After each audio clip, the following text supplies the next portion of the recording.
नमस्कार। कभी गिरते तो कभी गिर के संभलते रहते, बैठे रहने से तो अच्छा है कि चलते रहते। हर सुबह की तरह आपसे एक बार फिर मुलाकात आपके पसंदीदा कार्यक्रम बिहार बिहान में। मैं हूं आपकी अपनी होस्ट निहारिका और बिग वाली स्माइल और बेस्ट वाली गुड मॉर्निंग के साथ स्वागत आप सभी दर्शकों का आपके इस फेवरेट कार्यक्रम बिहार बिहान में। चलिए आज ऊंचाइयों की बातें करते हैं। ऊंचे गगनचुंबी पहाड़ देखकर यूं लगता है मानो आकाश से बातें कर रहे हैं। बर्फ की सफ़ेद चादर को लपेटे हुए और उस पर 7 रंगों की रश्मियां बिखेरती हुई सूर्य की किरणें। अद्भुत अलौकिक सौंदर्य पहाड़ों का। सुनना चाहेंगे, जानना चाहेंगे पहाड़ों की कहानी एक पर्वतारोही के माध्यम से। बिल्कुल, एक पर्वतारोही जिसने पहाड़ों को नज़दीक से देखा है, उसके शिखर को चूमा है और ऊंचाइयों को फतह किया है। आज कार्यक्रम में आपकी मुलाकात करवाएंगे एक बिहार के युवा पर्वतारोही से। पर फिलहाल जीवन को फतह करने की बातें करते हैं। कैसे करेंगे जीवन को फतह? इसके लिए ज़रूरी है कि हम महापुरुषों के कथन को पर अमल करें, अनमोल वचन को अपने ध्यान में रखें। और यहीं से तो शुरुआत करते हैं हम अपने कार्यक्रम की। अनमोल वचन जो हमारा पहला सेगमेंट होता है। आज इस सेगमेंट में हमने जो कथन लिया है वो कथन है डॉक्टर APJ अब्दुल कलाम का। एक ऐसे व्यक्तित्व जिनका पूरा जीवन, जिनकी हर वाणी हम सभी के लिए प्रेरणा स्रोत है। आइए देख लेते हैं आज के अनमोल वचन में क्या है आज का कथन।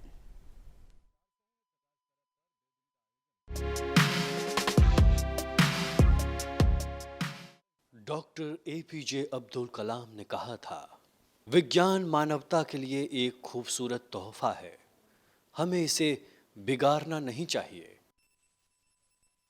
मैं आपकी मुलाकात करवाऊंगी आज के अपने मेहमान से। हमारे प्रांत बिहार के एक युवा पर्वतारोही जिन्हें प्रकृति से बेहद प्यार है और पहाड़ों का आकर्षण भी है। आपने उत्तराखंड, सिक्किम, हिमाचल प्रदेश आदि जगहों के कई ऊंचे पर्वत के शिखरों पर पर्वतारोहण किया है। साथ ही आपने पर्वतारोहण का बाकायदा प्रशिक्षण भी लिया है। आपको बताऊं कि आपको कई पुरस्कार भी मिले हैं अपने कार्यों के लिए, जिसमें प्रमुख हैं India youth award 2019, Kalam youth leadership award 2019, global Bihar award 2019 इत्यादि। तो चलिए हमारे साथ स्वागत करिए एक ऐसे मेहमान का जिनके मन में पर्वतों के हर ऊंचे शिखर को छूने की तमन्ना है और जो हैं उत्साह से लबरेज। हमारे साथ हैं हमारे आज के विशेष मेहमान युवा पर्वतारोही श्री नंदन कुमार चौबे जी। नंदन जी, बेहद स्वागत, अभिनंदन कार्यक्रम में। नमस्कार सभी दर्शकों को मेरा, और बिहार बिहान को भी बहुत सारा प्यार जिन्होंने मुझे ये अपॉर्चुनिटी दिया यहाँ पे आने का मुझे। जी, सबसे पहले तो जब आपके बारे में जिक्र कर रही थी तो मेरे मन में जो विचार आ रहे थे कि जब पर्वतारोहण आपने शुरू किया और अब तक किन ऊंचे पर्वत शिखरों को आपने फतह किया है उसकी जानकारी बताएं, और साथ ही ये भी बताएं कि ये पहाड़ों से जो आकर्षण है नंदन जी, ये कैसे शुरू हुआ? मैंने अभी तक लगभग 20-22 पर्वतों को मैंने चढ़ाई की है, जिसमें से कुछ है जो कंचनजंगा बेस कैंप है, अच्छा। माउंट स्टॉक कांगरी है, फ्रेंडशिप पीक है, रुद्रगैरा है, जोजोंगो है, कांग्यासे 2 है, और उसमें से कुछ ट्रैक्स भी है जो मैंने किया है, जैसे हरकीदुन है, तपोवन है, गोमुख तपोवन है, केदारकंठा है, फिर आपका डोडीताल है वगैरह, ऐसे कुछ पर्वत है।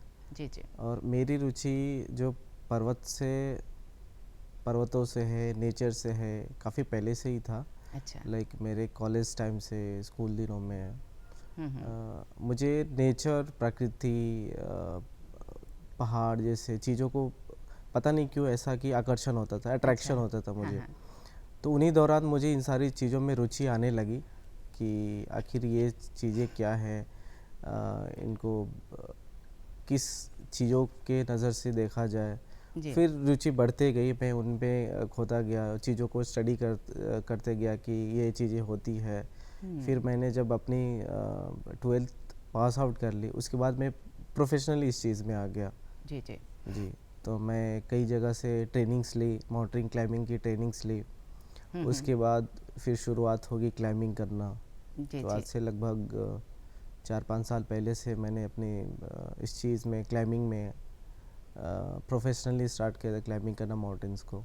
जी जी। जी। हम आपकी बातों को सुन भी रहे हैं और साथ ही साथ उन दृश्यों को भी देख रहे हैं कि किस तरह से ये जो पहाड़ हैं उनके शिखरों को आपने बाकायदा प्रशिक्षण के साथ साथ इसके ऊपर चढ़ने की, पर्वतारोहण की शुरुआत की जी। और आप ये लगातार करते आ रहे हैं। आपने ज़िक्र किया कि आपने बाकायदा प्रशिक्षण भी लिया है, क्योंकि जब हम पहाड़ों को देखते हैं आकर्षित तो ज़रूर होते हैं पर इतना आसान भी नहीं है। जी। इतनी ऊंचाई तक पहुंचना, काफ़ी सारी सीमाएं हैं, परेशानियां हैं। तो ये जो प्रशिक्षण आपने लिया वो कहाँ कहाँ से लिया और कहाँ कहाँ ऐसे संस्थान हैं, ज़रूर बताएं हमें, हमारे दर्शकों की जानकारी के लिए भी। मैंने अपने जो माउंटेनिंग की प्रशिक्षण ली है वो है Jawahar institute of mountaineering and winter sport है, जो कि जम्मू कश्मीर में है। और दूसरी जो है वो नेहरू इंस्टीट्यूट ऑफ माउंटेनिंग, जो कि उत्तराखंड में उत्तरकाशी में है। इन दो जगहों से मैंने लिया है। और तीसरा प्रशिक्षण जो कि इस साल मैं लेने वाला हूँ, जो कि एडवांस लेवल का है, वो है हिमालयन माउंटेनिंग इंस्टीट्यूट, जो कि सिक्किम दार्जिलिंग में है।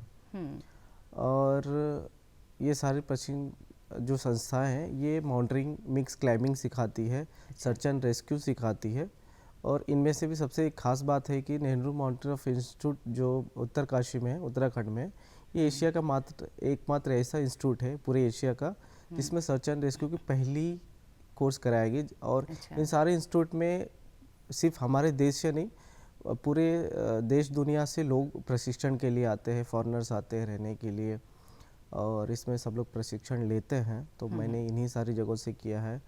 और सबसे पहले जो इंस्टीट्यूट लगा था वो उन्होंने पंडित जवाहरलाल नेहरू जी ने ही उस चीज़ का उद्घाटन किया था, जो कि उत्तरकाशी में है। जी जी। और जो HMI है दार्जिलिंग में है, वो हमारे विश्व के सबसे पहले जिन्होंने एवरेस्ट फतेह किया था, तेंजिंग नॉर्गे और एडमंड हिलेरी, तो तेंजिंग नॉर्गे साहब ने उसकी उद्घाटन की थी। तो हमारे लिए गर्व की बात है कि उनके द्वारा उद्घाटन किए हुए एक प्रशिक्षण संस्था में हम लोग प्रशिक्षण लिए। आपने सारे पर्वत शिखरों पर चढ़ाई की है, पर्वतारोहण किया है। अगर मैं अभी की बात करूं, वर्तमान की बात करूं, तो किस पर्वत शिखर को छूने की प्लानिंग चल रही है, उस पर कार्य कर रहे हैं आप? जी, वैसे तो सारे पर्वतारोहण जितने भी लोग हैं, माउंटेनर्स हैं, उनका एक सपना होता है कि उनका ड्रीम पीक होता है कि हमें इस शिखर को अपने पूरे करियर में फतेह करना है या क्लाइंब करना है। तो मेरा भी वैसे ही है कुछ कि वर्ल्ड के जो 8000 मीटर्स के पीक है वो 14 है, पूरे वर्ल्ड में 14 है, उन सारों को मुझे चढ़ाई करनी है। तो उनमें से एक सबसे पहले आता है माउंट एवरेस्ट है, जो कि दुनिया का सबसे ऊंचा चोटी है। तो मेरा जो माउंट एवरेस्ट का मिशन है वो अगले साल है, एवरेस्ट 2023 है। तो उसी का ये ट्रेनिंग पार्ट कह सकते हैं आप कि इस साल जो मैं जितने भी माउंटेन्स को मैं क्लाइंब करूँगा, तो उसके ट्रेनिंग के अंडर ही आता है कि वहाँ जाने से पहले अपने रास्तों को, अपने चीज़ों को आसान करना। तो इस साल मेरे 3 बड़े क्लाइंबिंग प्रोजेक्ट्स है, जो कि है, एक है माउंट ब्लैक पीक है, जो कि काला नाग भी कहते हैं, उत्तराखंड में है। दूसरा है माउंट सतोपंथ, जिसे हम प्री एवरेस्ट भी बोलते हैं, कि एवरेस्ट से पहले एक एवरेस्ट, जो कि उत्तराखंड में है। ये 7075 मीटर्स का है। तो लगभग 22,000 फीट के आसपास है ये। और तीसरा जो आता है माउंट नून, जो कि लद्दाख में है, वो भी है, वो भी 7000 एबोव मीटर्स के आसपास है। और चौथा जो है इस साल का, वो है अब मेरा एडवांस ट्रेनिंग है, जो कि सिक्किम में है। तो जो पहला माउंटेन क्लाइंब करने वाला हूँ मैं, उस अभियान का जो हिस्सा हूँ मैं, वो कल से ही मैं करने वाला हूँ। तो कल से निकल जाऊँगा मैं अपने अभियान पे। और इन सारे जो माउंटेन में हालांकि अभी क्लाइंब करने वाला, जो कि है back to back mount black peak है और माउंट सतोपंथ है, जो कि ये पूरा होगा 15 दिन और 25 दिन का होगा। लगभग आपका 40 दिन का बैक टू बैक क्लाइंब करना है मुझे। इन सारी चीज़ों को, हर एक माउंटेन का अपनी विशेषता होती है। जैसे ब्लैक पीक का है, अच्छा। ब्लैक पीक का जो सबसे कठिन पार्ट है वो इसका शोल्डर है, इसलिए इसको काला नाग बोला जाता है कि आप नाग जैसा है, और थोड़ा सा कठिन भी है। और माउंट सातोपंथ है जो कि एवरेस्ट, प्री एवरेस्ट के रूप में हम लोग करते हैं, तो ये मेरा एवरेस्ट के मिशन के तहत ही आता है। जी जी। और इसकी तैयारी जो है वो मैं काफ़ी टाइम से कर रहा हूँ। किसी भी एक माउंटेन क्लाइंब करने के लिए बहुत सी हमें तैयारी करना पड़ती है। एक तो फिजिकली और मेंटली दोनों बहुत मैटर करते हैं किसी भी पहाड़ को चढ़ने के लिए। तो इसमें क्या होता है कि अब बहुत सारे, अब सबसे पहले दिक्कत आती है कि हमने प्लान कर लिया कि हमें ये सर्टेन माउंटेन को क्लाइंब करना है। जी जी। उसके बाद जो बाधा आती है वो फंड्स की आती है। जी जी। क्योंकि मेरा मानना है कि सबसे एक्सपेंसिव स्पोर्ट्स, एडवेंचर स्पोर्ट्स है ये, जिसमें आपको लाखों खर्च होते हैं एक माउंटेन को क्लाइंब करने के लिए।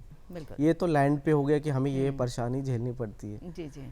और क्लाइंबिंग के दौरान काफ़ी सारे परेशानी आती, समस्या आती है। नेचर कभी साथ देता है, कभी नहीं देता है। बिल्कुल, बिल्कुल। उस अकॉर्डिंग आपको हर चीज़ को आपको मैप अप करके चढ़ना पड़ता है। वो सारी चीज़ें हैं। तो मुश्किलें हर जगह है, लाइफ में भी है, आपको बाहर भी है, सबके जीवन में। सही कहा। उस चीज़ को टैकल कैसे करते हैं वो आपको डिपेंड करता है। तो हमने जितने ट्रेनिंग्स ली उस सूझबूझ से तो हम करते हैं, लेकिन ये है कि माउंटेन्स वहीं रहेगा, हम भी यहीं रहेंगे। हम उससे जोर जबरदस्ती नहीं करते कि भाई कि चढ़ना ही है। जी। कंडीशन, क्लाइमेट के अकॉर्डिंगली हम उस चीज़ को डिसीजन लेना पड़ता बिल्कुल है, सही, बिल्कुल उतना स्मार्ट भी होना पड़ता है। जी जी। इन सारी चीज़ों में आपको जो तैयारी में होती है, आप इक्विपमेंट्स होते हैं, इक्विपमेंट्स क्लाइंबिंग के लिए होते हैं, जिसमें आइसेक्स वगैरह है, आपका स्नो बूट्स वगैरह है, क्रैम्पॉन्स है, बहुत सारी चीज़ें हैं जो कि रिक्वायरमेंट होती है। और मैंने अपने जीवन में जो मैक्सिमम क्लाइंबिंग की है, एक तो क्लाइंबिंग 2-3 तरीके से होता है। एक होता है कि आप किसी कंपनी के साथ जाते हैं, कंपनी को हायर करते हैं, वो आपको स्पॉन्सरशिप के साथ जाते हैं। हाँ, वो आपको हायर करती है, वो आपको फुल फ्लेज आपको लेके जाती है, उतनी प्रॉब्लम नहीं। एक पैसे होता की है, समस्या भी नहीं आती वैसे क्लाइंबिंग। नहीं, कंपनी लेके जाती है, जैसे कि हायर करना हो गया कि हम फलाना कंपनी के साथ जा रहे हैं, क्लाइंबिंग करने जा रहे हैं। जी जी। वो हमें बेसिक चीज़ें जो नीड होती है वो प्रोवाइड करती है, हाँ, मुहैया कराती है। लेकिन क्लाइंबिंग तो हमें ही करना है। जी जी। बिल्कुल। दूसरी होती है कि अल्पाइन स्टाइल होता है, जो कि वेस्टर्न कंट्रीज में ज़्यादा प्रचलन है कि जो करेंगे खुद से करना है हमें, किसी की मदद के साथ नहीं, कोई कंपनी नहीं। तो मैंने मोस्टली अल्पाइन स्टाइल में ही किया है क्लाइंबिंग। कि हमने एक छोटी सी टीम बनाई, देश के अलग अलग कोने से हिस्से लेते उस चीज़ में, और हम क्लाइंबिंग पे निकल जाते हैं। वो चीज़ें होती है। और इन सारी चीज़ों को जो रेगुलेट करता है वो इंडियन माउंटेन फाउंडेशन, जो कि दिल्ली में वो करता है। वो हमें परमिशन देता है कि आप क्लाइंबिंग कर सकते हैं, और हमें सारी जानकारी वहाँ से मिलती है कि वेदर कैसा है, फोरकास्ट लेके जाते हैं हम लोग। तो ये एक चीज़ है। दूसरी है कि फंड्स का सबसे बड़ी समस्या आती है। जी जी। अब पूरे ट्रेनिंग के दौरान कैसे मैनेज करते हैं? जी, ट्रेनिंग का मैनेज, जो क्लाइंबिंग फंड्स जो होते हैं, स्पॉन्सर्स होते हैं, वो स्पेशली मैं बिहार में हूँ, तो मैं इस चीज़ को फेस कर रहा हूँ, टिल अभी भी फेस कर रहा हूँ। क्योंकि कभी आपको स्पॉन्सर्स मिल जाते हैं, कभी नहीं मिलते हैं। जी जी। और इस चीज़ को लेके मैं इन फ्यूचर भी काम करूँगा कि मेरे जैसे जो पर्वतारोही जो आएंगे, उनको ये तकलीफ़ें झेलने ना पड़े। तो अभी जो मेरा प्रोजेक्ट है, इस प्रोजेक्ट में मुझे जो स्पॉन्सरशिप मिला है वो बिहार का ही, पटना का एक स्टार्टअप कंपनी है जो कि छाई हुई है। वो आर्ट एंड इनोवेशन पे काम करती है। तो वो आपकी मदद कर रहे हैं जी ताकि जी, इस चीज़ में मदद कर रहे हैं। और हम उनके कोलैबोरेशन से मैं शुरू से क्लाइमेट चेंज पे भी काम कर रहा था। तो इस जो प्रोजेक्ट है, इस प्रोजेक्ट में मैंने पूरे 1 साल का एक प्रोजेक्ट है जो कि स्वच्छता शिखर पे काम कर रहा हूँ मैं। ओके। तो उस प्रोजेक्ट को लेके मैं क्लाइंबिंग करने वाला हूँ इस बार जो आने वाला है। और ये जो स्टार्टअप कंपनी है, ये आर्ट एंड इनोवेशन पे करती है। वो आर्ट के थ्रू एम्प्लॉयमेंट भी जनरेट करती है, आर्ट के थ्रू चीज़ों को करती है।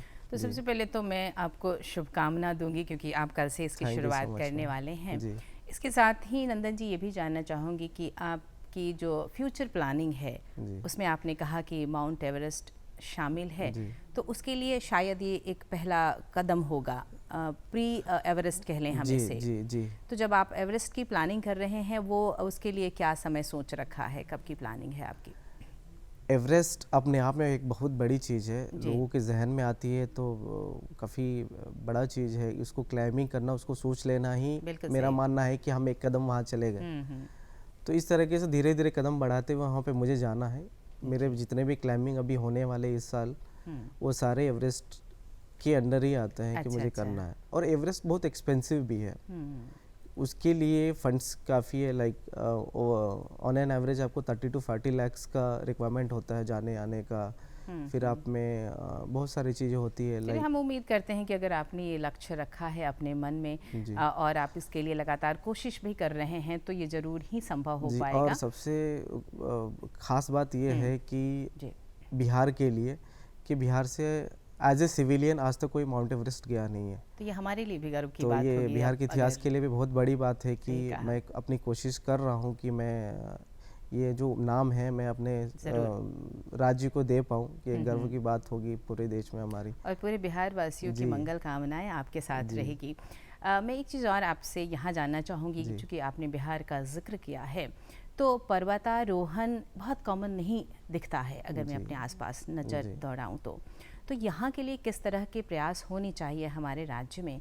क्या अपेक्षा रखते हैं, कुछ कहना चाहेंगे? जी, मेरे अपार्ट फ्रॉम क्लाइंबिंग के अलावा मैं हमेशा कोशिश करता हूँ कि मैं अब मेरा जो कंट्रीब्यूशन है वो क्लाइंबिंग के अलावा भी बिहार के डेवलपमेंट में भी होना चाहिए। जी, जी। और मैं हमेशा देता ही हूँ। मैं चाहता हूँ कि मेरा साउथ से यहाँ पे आना, बिहार आना भी एक उद्देश्य था कि मैं क्यों आ रहा हूँ, क्योंकि मैं चाहता हूँ कि मैं अपना कंट्रीब्यूशन यहाँ पे दूँ।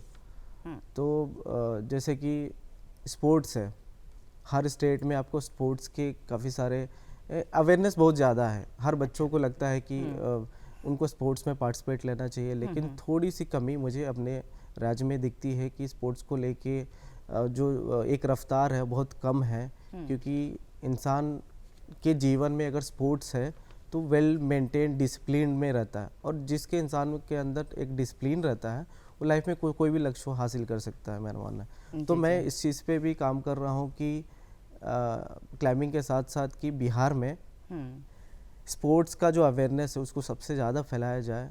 हर जगह से बच्चों में, यंग जनरेशन में ये स्पोर्ट्स का जो रुचि है उसको बढ़ाया जाए, कि सब लोग स्पोर्ट्स में आए, इस चीज़ को अपनाएं, चाहे वो एडवेंचर स्पोर्ट्स हो चाहे स्पोर्ट्स हो, कोई भी खेल हो। सही कहा। इस तो चीज़ को अगर लेके मैं बात करूँ अपने बिहार प्रांत की भी, तो कई सारे प्रयास ज़रूर हो रहे भी हैं, और कई चीज़ों में परिवर्तन दिख भी रहा है। और जैसा कि आपने कहा कि जो परिवर्तन होना चाहिए, अभी भी उसमें हमें कई कदम आगे बढ़ाना भी है। अगर मैं बात करूं आपकी दिनचर्या के बारे में, क्योंकि आप पर्वतारोहण करते हैं तो फिट रहना भी उतना ज़रूरी होता है, तो किस तरह से आप अपनी दिनचर्या रखते हैं और क्या क्या ख्याल रखते हैं? एक तो है कि हमें मेरा जो ट्रेनिंग वगैरह है वो माउंटेन से नज़दीक जो होता है वो काफ़ी फ्लेक्सिबल होता है। अब जैसे मैं यहाँ पे आता हूँ, यहाँ पे रहता हूँ, जितने दिन समय यहाँ पे रहता हूँ, तो यहाँ पे मोस्टली मेरा होता है कि साइकिलिंग होता है, फिर आपका योगा होता है, उसके बाद डाइट्स को फॉलो करना होता है। अच्छा, ये सारी चीज़ें वो इंक्लूडेड होती है, मोस्टली साइकिलिंग होती है। बिल्कुल। आपने बातों के क्रम में ये कहा कि बहुत ज़रूरी है कि हम स्पोर्ट्स के प्रति जो जागरूकता है वो बढ़ाएं। जी। आप एक पर्वतारोही हैं, और हमने क्लिपिंग्स में भी देखा कि किस तरह से आप क्लाइंब करते हैं। पर्वतों का एक अलग माहौल होता है, कई सारी कठिनाइयों से जूझते हुए आप एक एक कदम आगे बढ़ाते हैं। क्या लर्निंग होती है और क्या सीखते हैं? क्योंकि आज आप हमारे साथ थे, तो मैं आपके मुख से ज़रूर जानना चाहूँगी, कैसा परिवर्तन देखा आपने अपने आप में भी, क्या सीखा?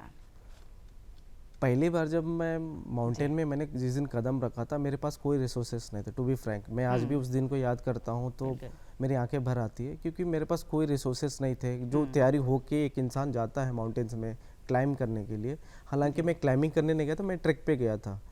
तो उस समय मेरे पास कोई रिसोर्सेस नहीं था कि मेरे पास बड़ी सी बैग होनी चाहिए, मेरे पास फेदर्स जैकेट्स होने चाहिए, बूट्स होने चाहिए, मेरे पास कुछ भी नहीं था। तो फिर मैंने सोचा, मैंने मन में ख्याल था कि मुझे जाना है, जाना है, जाना है, बट वो कहते हैं ना कि सपनों को ख्याल ही पका रहे हैं, लेकिन हम जा नहीं पा रहे हैं। तो एक दिन डिसाइड किया कि भाई अब मुझे निकलना है, वो पहला कदम जिंदगी का लेना ही लेना है। जिस दिन लिया, मैंने याद है कि मैं कॉलेज बैग जो होता है वो उठाया, बस निकल लिया। तो बस कहते हैं कि आप जब एक बार रास्ते में सफ़र में निकल जाते हो तो लोग मिलते जाएंगे, कारवां क्या बनते बात जाएंगे। है। और आपकी ये इस चीज़ें हैं। बहुत ही सुंदर पंक्ति के साथ हम आपको धन्यवाद देना चाहेंगे नंदन जी, और साथ ही आपको शुभकामनाएं भी ज़रूर देंगे ताकि आप एवरेस्ट पर विजय हासिल कर सकें, और हम सभी बिहार वासियों के लिए भी वो बहुत ही गर्व का पल होगा। और साथ ही ये ज़रूर कहूँगी कि आपके हर सपने पूरे हो और आप हर शिखर तक पहुँचे। इसी मंगल कामना के साथ आपका बहुत बहुत धन्यवाद नंदन जी। धन्यवाद मैम।